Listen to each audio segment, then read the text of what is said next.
놀부하신 하나님 아버지 은혜를 감사합니다. 오늘도 우리에게 허락하신 이 시간을 통하여 주의 말씀 들으며 하루를 시작합니다. 우리를 인도하여 주시옵소서. 예수님 이름으로 기도드립니다. 아멘. 찬송가 283장 하나님께 찬양드립니다. 나 속죄함을 받은 후 한없는 기쁨을 다 헤아릴 수 없어서 늘 찬송합니다. 나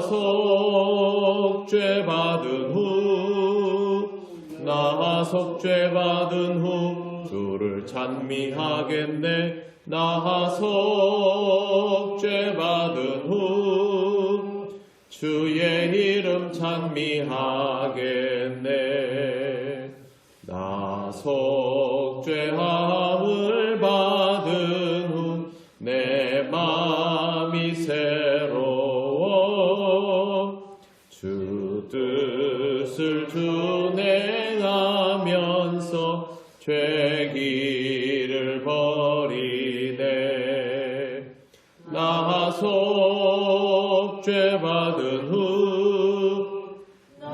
속죄받은 후 주를 찬미하겠네. 나 속죄받은 후 주의 이름 찬미하겠네. 나 속죄함을 받은 후 성령이 오셔서 하나님 자녀 된 것을 곧 증언합니다. 나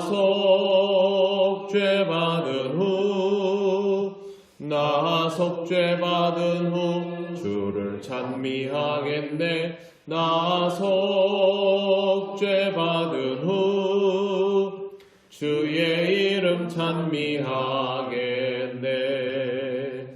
나 속죄함을 받은 후 보혈의 공로로 내 주의 은혜 입으니 늘 평안합니다.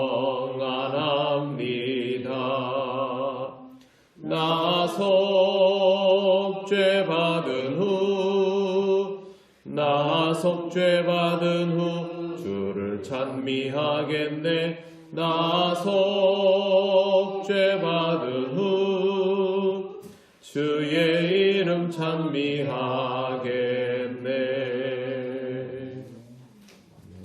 하나님 말씀 사무엘하 2장 8절에서 17절입니다. 한 절씩 교독하겠습니다. 사울의 군사령관 넬의 아들 아브넬이 이미 사울의 아들 이스보셋을 데리고 마하나임으로 건너가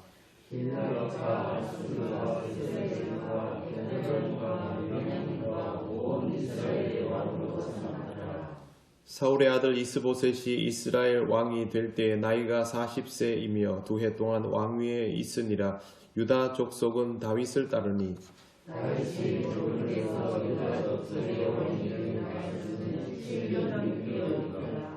넬의 아들 아브넬과 사울의 아들 이스보셋의 신복들은 마하나임에서 나와 기브온에 이르고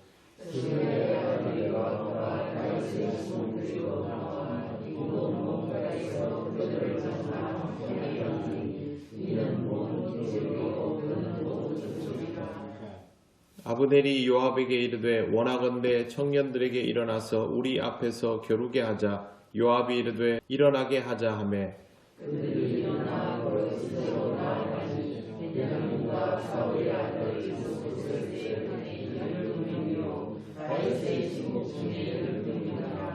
각기 상대방의 머리를 잡고 칼로 상대방의 옆구리를 찌르매 일제히 쓰러진지라. 그러므로 그곳을 헬갓 핫수림이라 일컬었으며 기브온에 있더라.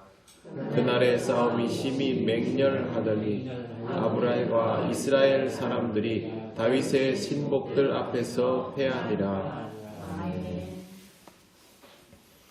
네, 사울이 죽으면서 동시에 아들 셋이 죽었다는 말씀을 드렸습니다. 그들이 죽은 이유는 전쟁터에 있었기 때문입니다. 하지만 한 아들은 죽지 않았습니다. 그가 이스보셋입니다. 죽지 않았단 말은 전투에 참전하지 않았다라는 뜻이죠. 이스보셋에 대해서 소개된 것은 사실상 거의 없다시피 한데 10절 말씀에 보면 그가 왕이 될 때 나이가 40세라고 기록되어 있습니다. 그가 사실상의 왕위 계승자였기 때문에 혹시 모를 일에 대비해서 남겨두었을 수도 있습니다. 하지만 블레셋 같은 호적수를 만났을 때는 전쟁을 잘하는 용사라면 무조건 데리고 나가는 것이 우선이기 때문에 이스보셋은 그것보다는 전면에 내세울 만한 그런 아들은 아닌 것으로 오히려 해석을 할 수 있습니다. 그 덕에 이스보셋은 살아남았다고 보아야 하죠. 사울이 죽고 나자 군사령관 아브넬이 이스보셋을 데리고 마하나임으로 이동합니다. 만약 이스보셋이 주도권을 가질 만한 왕위 계승자였다면 아브넬이 이렇게 주도해서 행동하지는 않을 겁니다. 그만큼 이스보셋은 그렇게 대단한 인물은 아니었던 것이죠. 사울의 본래 거점인 기브아는 예루살렘 바로 북쪽이었지만 마하나임은 그보다 한참 위쪽입니다. 멀찌감치 다윗과 거리를 두면서 일단 숨을 추스리고 보자라는 그런 뜻이죠.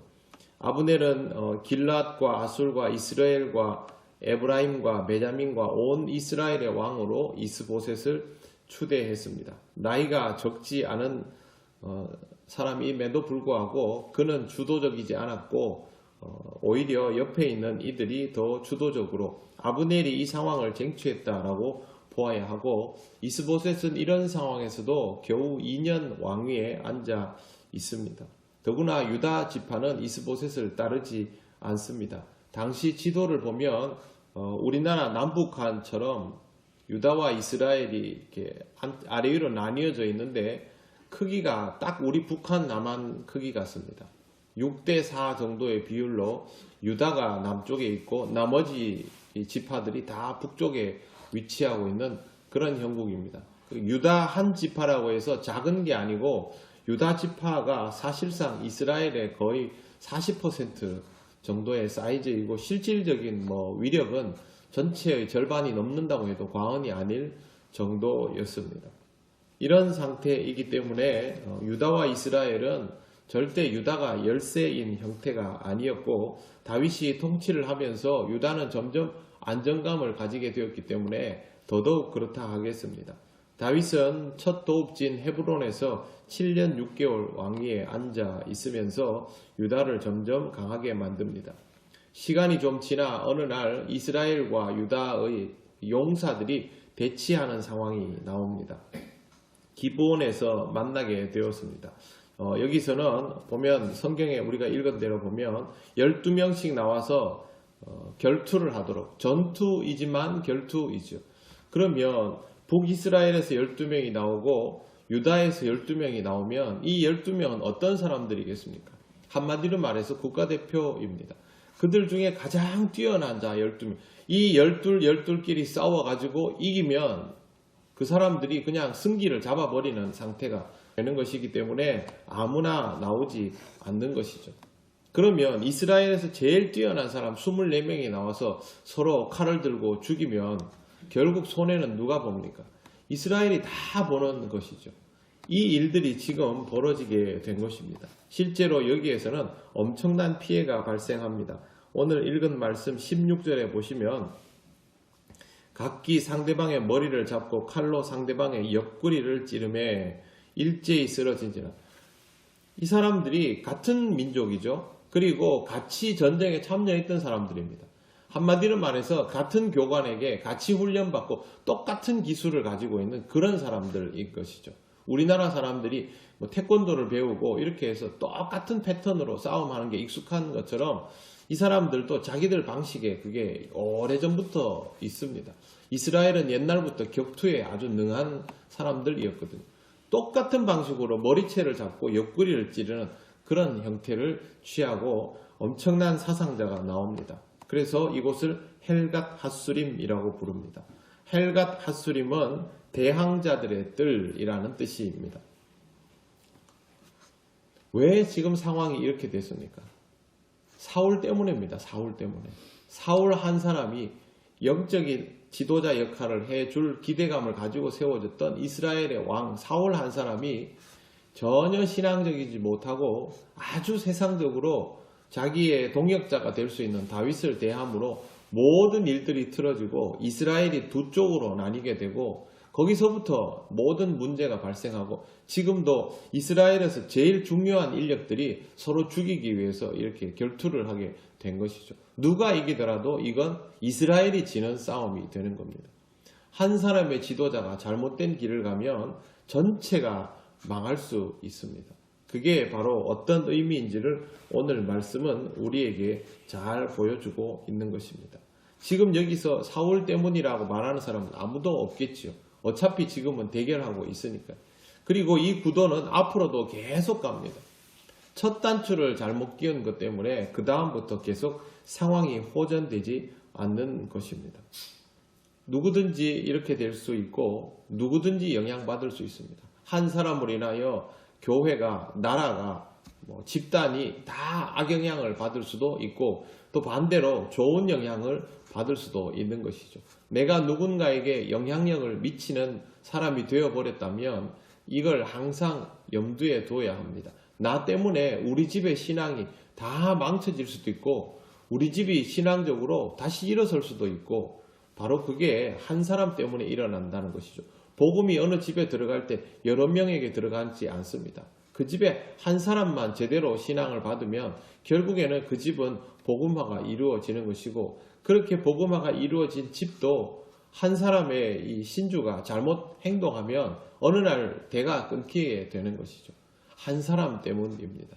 이 일들이 이루어진 것도 사울 때문이라는 것을 우리는 잘 보면서 우리의 삶은 이와 같이 되지 않고 우리 때문에 신앙적으로 긍정적으로 내 주변이 바뀌어 나갈 수 있는 그런 사람이 될 수 있도록 더욱더 하나님 앞에서 연단하고 말씀을 귀히 여기고 하나님의 뜻에 잘 순종하면서 살아가야 할 것입니다. 오늘도 하나님의 은혜 속에서 더욱 지혜로워지는 귀한 하루가 되시기를 바랍니다. 아멘. 기도드리겠습니다. 하나님 감사합니다. 오늘도 말씀 속에서 우리를 가르쳐 주시니 감사합니다.